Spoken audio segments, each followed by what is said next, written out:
To chop or not to chop? That is the question, but what was my answer? Find out next.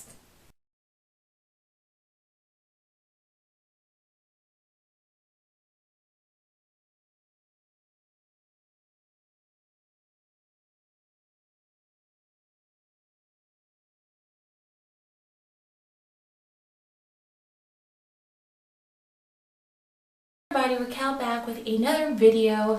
This one is the Transition Diaries, Confessions of a Chick Going Au Naturel. It is early Friday morning, March 8th, and I have an appointment to go get my hair cut. I know. I do think I'm going to do the big chop, and I'm kind of nervous. I'm kind of excited, and I really kind of feel ready for it. You would have told me back in January when I announced that I'm going to stop relaxing. If you would have told me, oh yeah, like in March, you big chop, I would have been like, psh, you've gone crazy. So to find myself here is kind of a shock, but you know, I'm cool with it, and I do feel ready and prepared to go ahead and cut my hair. Reason being, one, the detangling process has been not fun. I think the detangling process has been the hardest part of my transition thus far. And also what I'm noticing, I think in the past week, maybe 2 weeks, that my hair is actually starting to break. So I'd rather just cut it. And I've been thinking about cutting for a while. If you remember my video in February, I kind of talked about having the itch to cut.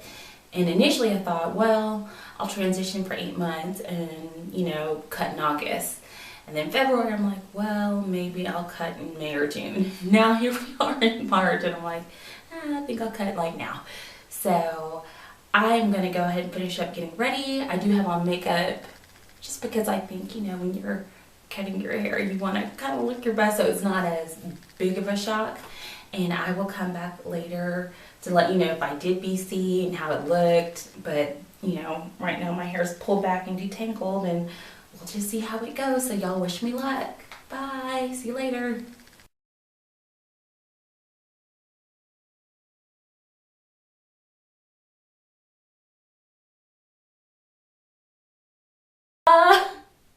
On March 8th, 2013, I did the big chop.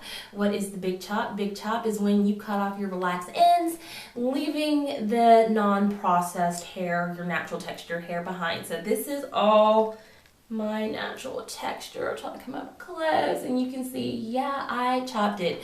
I will insert some pictures just so you can see how long my hair was before I chopped. A little bit about my big chop experience. I had done a lot of research in reading about the big chop to prepare myself for the big chop.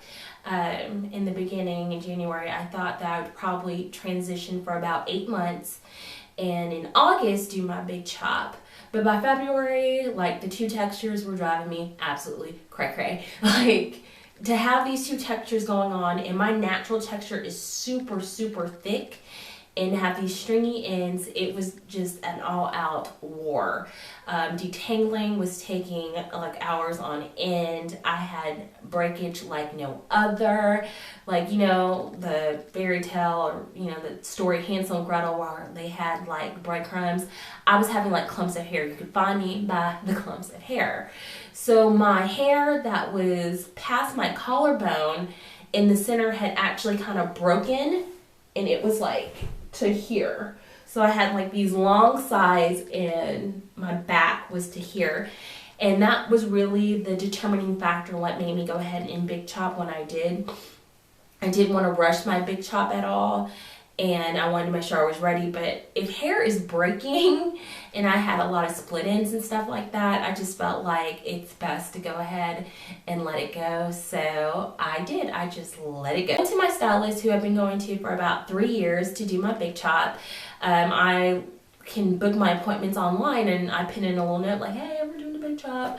And I guess she didn't read it because she had no clue that I was about to do that when I came in. And so I told her, like, hey, don't you know we're chopping today? She was like, what? So she was kind of surprised, and the salon wasn't that busy, but I could tell that people were really surprised that I was cutting my hair. But I had breakage and I had a lot of split ends, and I was ready just to see it go. So I think that if you're going to a salon to do your big chop, just be prepared, because some people are going to ask you, like, what are you doing, and question that. And it didn't really faze me, because I'd already made it up in my mind that this is what I was going to do, and I felt comfortable with it.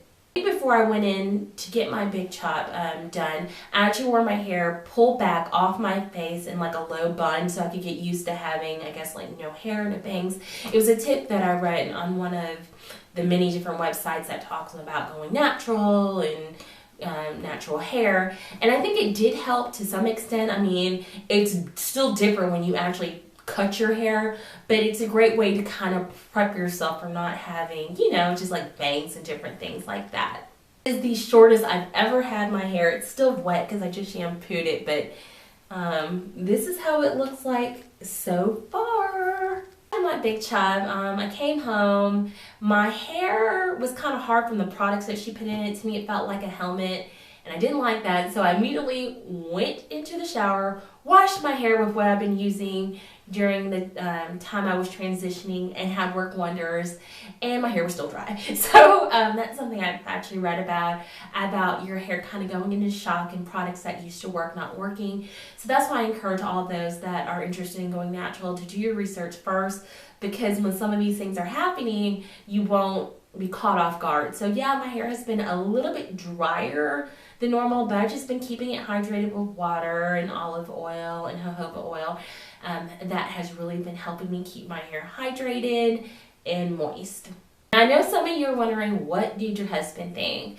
My husband does like my hair long, and so do I, but he's been completely great and supportive, through this. Nothing has changed. He's still affectionate towards me. It's not like he's going around calling me dude or sir or anything weird like that. He has been pretty supportive of me, and we both know it's gonna grow back, and I do plan on growing my hair out however long it'll grow. Now, I wouldn't say it was love at first sight when I saw my hair this short. I would say it was cool at first sight. Like, I was cool. I didn't cry. I haven't cried about cutting my hair. I was cool with it. It takes some getting used to, because this is the shortest I've ever had my hair. So I know some people name their hair, and I decided to give mine a name. And I decided to name her Elle, because Elle is her and she in French, and then my name is Raquel, so you hear the L at the end, so she is a part of me. So I transitioned for about 3 months. My last relaxer was December 15th, 2012, and since all my relaxed hair is gone, this is going to be the last of the Transition Diaries Confessions of a Chick going au naturel. Instead, this series will turn into welcome to the Natural Chronicles, the adventures of Elle and Raquel. So stay tuned for that and watch me continue on this journey now that I am au naturel. Let you look at it one more time up close. Yeah, it is gone.